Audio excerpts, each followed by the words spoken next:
जय हिंद दोस्तों, स्वागत है आपका। आज के जेटेड क्लास में हम लोग देख रहे हैं बाल विकास से पूछे जाने वाले महत्वपूर्ण सवाल को। तो चलिए स्टार्ट करते हैं। पहला सवाल है कि शिक्षा मनुष्य की जन्मजात शक्तियों का स्वाभाविक समरस व प्रगतिशील विकास है, यह कथन किसने कहा है? शिक्षा मनुष्य की जन्मजात शक्तियों का स्वाभाविक समरस व प्रगतिशील विकास है, यह कथन किसने कहा है? आपका ऑप्शन है प्लेटो, रूसो, अरस्तु या पेस्टोलॉजी। तो देखिए इसका आंसर होगा आपका ऑप्शन डी, पेस्टोलॉजी। चलिए अगला सवाल है कि मानव अभिवृद्धि से तात्पर्य क्या है? मानव शरीर का आकार, भार व कार्यशक्तियों में वृद्धि, मानव का ज्ञान बढ़ना, व्यक्तित्व का विकास होना या आध्यात्मिक विकास होना। तो इसका आंसर होगा ऑप्शन एक, मानव शरीर का आकार, भार व कार्यशक्तियों में वृद्धि। अगला सवाल, मानव की अभिवृद्धि एक निश्चित आयु तक होती है, यह मानी जाती है? मानव की अभिवृद्धि एक निश्चित आयु तक होती है, यह मानी जाती है। कब तक मानी जाती है? ऑप्शन है 10 वर्ष तक, 18 वर्ष तक, 40 वर्ष तक या 60 वर्ष तक। तो देखिए मानव की अभिवृद्धि एक निश्चित आयु तक है, ठीक है, तो ये मानी जाती है आपका 18 वर्ष तक। चलिए, अभिवृद्धि से तात्पर्य कोशिकाओं से होने वाली वृद्धि से, यह कथन किसने कहा है?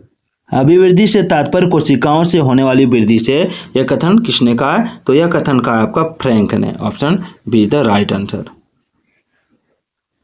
चलिए अगला सवाल, मानव विकास के प्रभावित करने वाले, यहाँ पे को होना चाहिए, मानव विकास को प्रभावित करने वाले मुख्य कारक कौन से हैं?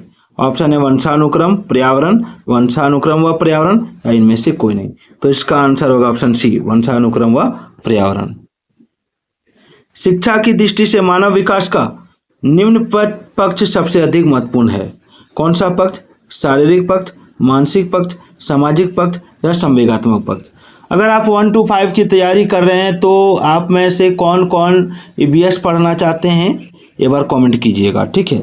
और जिनको हिस्ट्री पढ़ना है वो भी कमेंट कीजिएगा, जिनको साइंस पढ़ना है वो भी कमेंट कीजिएगा। अगला है, रॉस ने मानव विकास को बांटा है कितने भागों में? रॉस ने मानव विकास को 4 भागों में बांटा है, 4 भागों में, ठीक है, 4 भागों में। चलिए, रॉस के अनुसार शेषवावस्था मानी जाती है, देखिए रॉस के अनुसार शेषवावस्था मानी जाती है 1 से 3 वर्ष तक, 1 से 3 वर्ष तक। अगला, अधिकांश विद्वानों के अनुसार बाल्यावस्था की अवधि कितनी है? अधिकांश विद्वानों के अनुसार बाल्यावस्था की अवधि कितनी है? तो ऑप्शन बी, 6 से 12 वर्ष।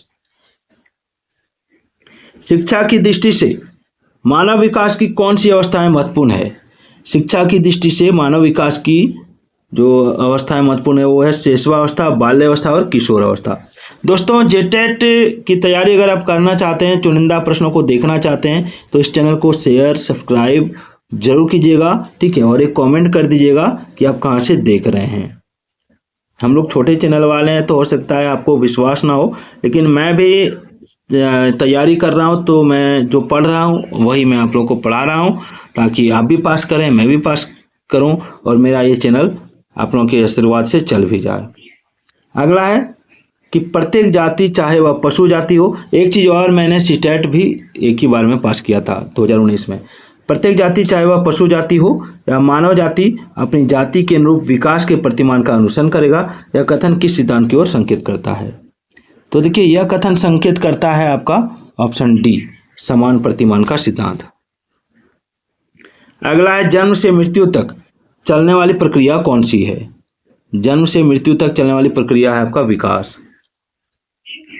चलिए अगला सवाल, 20वीं शताब्दी को बालक की शताब्दी किसने कहा है? वाटसन ने, एलिजाबेथ ने, क्रो ने या एना फ्राइड ने।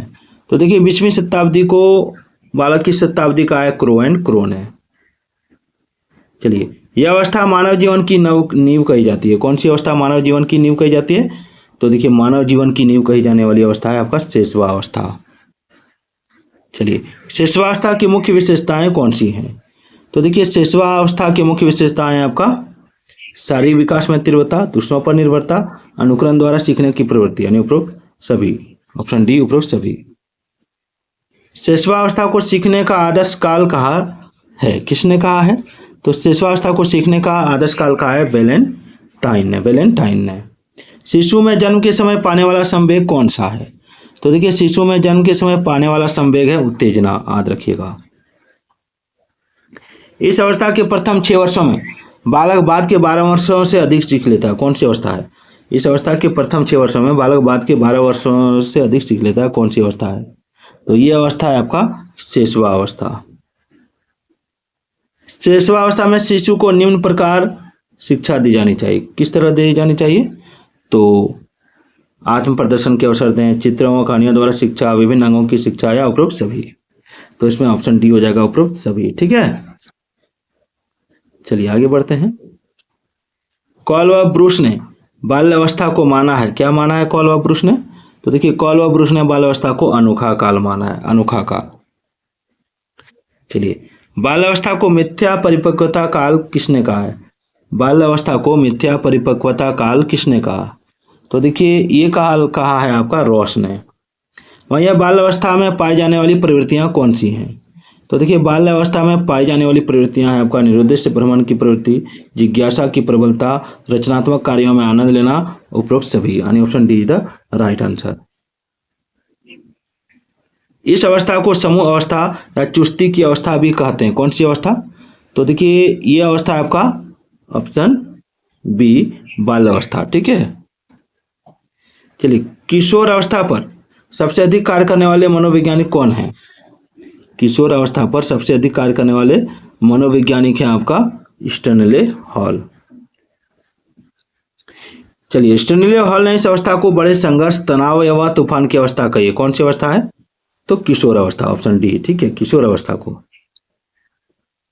चलिए किशोर अवस्था कठिन काल कहा जाता है, क्योंकि किशोर अवस्था कठिन काल कहा जाता है क्योंकि शारीरिक विकास में तीव्रता के कारण, मूल्यों, आदर्शों व संवेगों में संघर्ष के कारण, आवेगों व संवेगों में परिवर्तन के कारण, यानी ऑप्शन डी उपरोक्त सभी। किशोर अवस्था की मुख्य विशेषता कौन सी है? तो देखिए किशोर अवस्था की मुख्य विशेषता है आपका ऑप्शन डी उपरोक्त सभी। काम शक्ति की परिपक्वता, स्वतंत्र व विद्रोह की भावना, जीवन दर्शन का निर्माण। किशोर अवस्था के विकास के सिद्धांत कौन से हैं? तो देखिए किशोर अवस्था के विकास को जो सिद्धांत है वो है आपका ऑप्शन सी उपरोक्त दोनों, त्वरित विकास का सिद्धांत, क्रमशः विकास का सिद्धांत। ठीक है, बुद्धि का अधिकतम विकास हुआ माना जाता है। तो देखिए बुद्धि का अधिकतम विकास माना जाता है आपका शैशवा अवस्था में। शैशवा अवस्था नहीं होगा, एक मिनट, किशोर अवस्था में हो जाएगा। ठीक है, अगला पितृ विरोधी व मातृ विरोधी ग्रंथियां विकसित होती हैं।